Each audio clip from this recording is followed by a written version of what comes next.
Hi guys, my name is Lauren. I'm the CEO of LB Health. People really do call me L2. You can, it's totally fine. There's a story for that we'll share another day. So I want to talk about isolation, and maybe not in the reference where we often talk about isolation, especially when we're talking about aging populations, but it's actually the foundation from which we started our mental health company that we now in. We have, it's not working. Oh, now it's working, thank you. I only have a slide. I'm a storyteller and I'm gonna take side quests, so you're just along for the ride for this. So we started a health company about a year ago. We operate in all 50 states. We provide services to both commercial and Medicare populations. And when we started, I really thought that our were going to be millennials who were more used to using telehealth. And in reality, what we found is a very large Medicare age population who are really excited to use telehealth to address their mental health concerns because they have also experienced considerable isolation, a lot of which started during the pandemic and has persisted throughout. And we decided as an organization that we were going to address isolation first because of my own personal experience that brought me to a very deep and personal understanding of isolation and what it was doing to us as professionals. And what I learned is that that is not reserved just for professionals at all. In fact, it was an epidemic throughout as many people as I came in contact with. So, have you ever had the glass break? And I don't mean like a glass that you're drinking out of. I mean a metaphorical pane of glass. An idea or a belief that you have, even realize you have, that as soon as it's shattered, you can't unsee what you never saw before.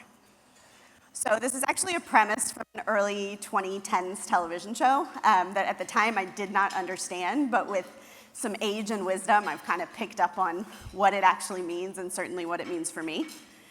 I was working in a job that was not good for me. It started really, really good. It was what I called my dream job. I was gonna retire from there forever. Job on the planet.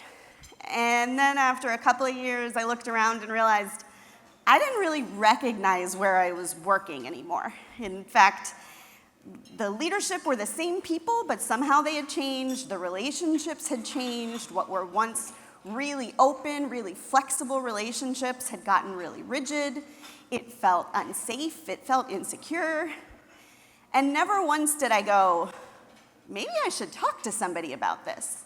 I thought, what am I doing wrong? What am I doing wrong in this environment? How is something that I'm doing contributing to the fact that this environment is starting to feel toxic? It's starting to feel unhealthy. It's starting to feel bad for me. But at no point did I stop and go, is anybody else experiencing this? I kept it all inside. Every day got a little grayer. It got a little less exciting. It got a little less interesting. And then after a certain amount of time, I remember looking around and going, this is probably the best that it gets. I don't think it can get any better than this, right? Like, we're adults. Adults do hard things. You have jobs. You go to work every day, even if you don't want to. I have kids to take care of. This fairy tale of loving your job and loving every day of your life, that can't be realistic, right? That doesn't happen. That doesn't actually happen. And so I remember I sat down one day and my best friend called and she just wanted to talk, just best friend stuff. And she said, so tell me what's happening. And I said, well, I'm going to work. Things are stressful, but it's fine. The kids are doing well. We stay busy. And she kept asking me questions about, well, what are you doing when you do this? And I said, oh, we figure it out. And she said, well, have you talked to anybody about the fact that this is happening? And I said, no, I don't think there's anybody to talk to. And after 10 or 15 minutes, she looked at me and went, so in all of this planning that you're doing, where do you get to be happy? And I deadpan looked at her and said, I didn't really consider that. Is that a thing I'm supposed to worry about? And with all the love that a best friend can muster, that was so genuine and also the meanest gut punch I could have ever gotten, she said, "That's really sad." Oh, on the floor. But she was right. It never occurred to me for a second that it was okay to expect that I could both work a job and like my. Those things never came up. So I went back to work the next day, and I had always thought, I wonder if there's another job out there. Nah, I'll never find a job that does what this one does. I wonder if Nah, they pay me well. I found out later, years later, they were paying me 40% under market, so they weren't even paying me well. No, what if No. And then I walked into this one meeting. The person said the last thing, and I don't even remember what it was. I don't even remember what he said to me. All I know is it was said, and I went, "I don't think I can do this anymore." And as soon as it came out of my mouth, the glass was broken. It was done. You can't put glass together once it's broken. It's done. And even if it's just a small crack and you repair it, the integrity never comes back, and you're always going to see it. The glass was broken. So of course, being me, the glass back together, we can make this work. This is my job. I don't have an alternative. I don't have a backup. I can't not have a job. I'm definitely going to make this work.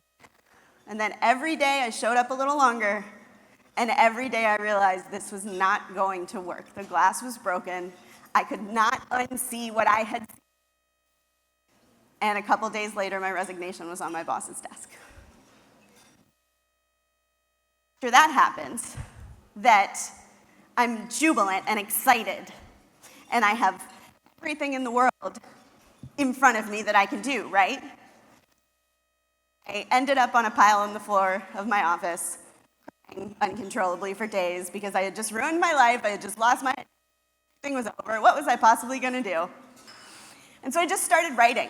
I felt like I had all this potential energy built up in me, and I just started writing. And embarrassing to myself at the time, I started sharing it on the internet. And I thought that all of the feedback I get from people was, well, this is embarrassing. You're sharing very personal things on the internet.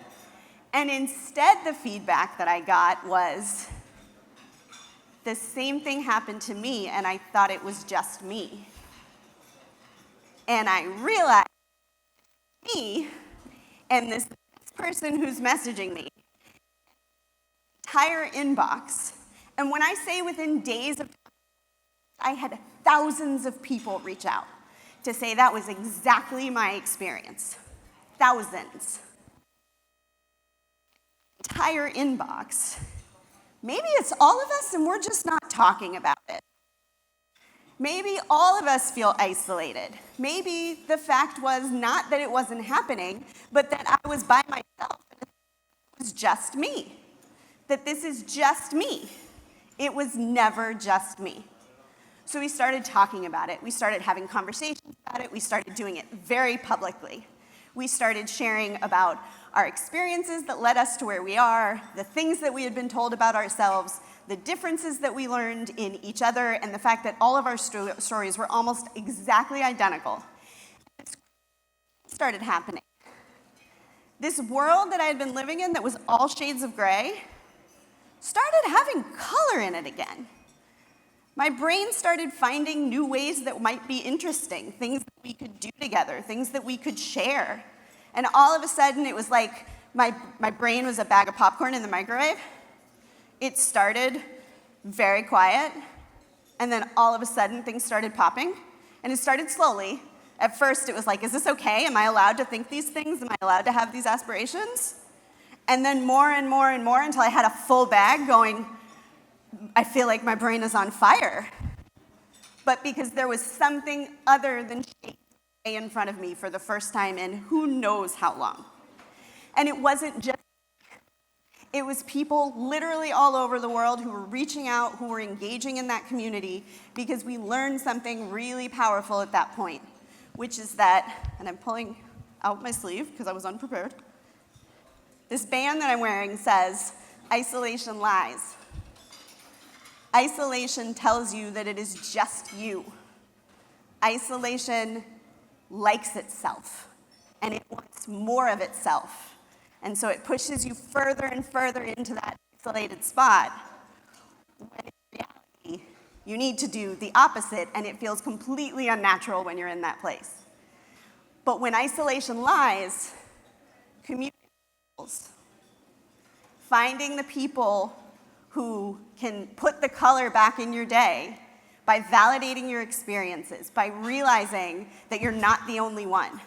We run an entire mental health company where the most important thing we do, even though we have full service mental health coverage, the most important thing we do is tell people all day that they are not losing their minds, that we are all in situations that are really, really tough, and they leave knowing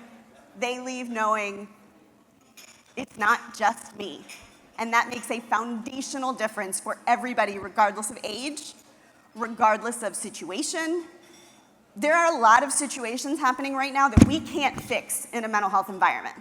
I can't do anything about people's finances, and that's hard right now. I can't do anything about their high deductibles that make it really hard to access care. But we can sit with them in community, not in medical care, in community, and say, yeah, this is really hard, and I'm sorry. And that makes a huge difference. So as you move forward, when your brain tells you, this has got to be just me, I encourage you to challenge it. It's not just you. Isolation lies. And if you want your own wristband, we brought them, so you can come get them. It's because I wear it all the time to remind myself, because given a chance, my brain will send me right back there in 2 seconds. And if I don't jump in and stop myself and say, maybe these are those lies again, and I need someone to tell me otherwise, it's so easy to fall back into it. So isolation lies, community heals. Community can be anything. Find your community. Thanks, guys.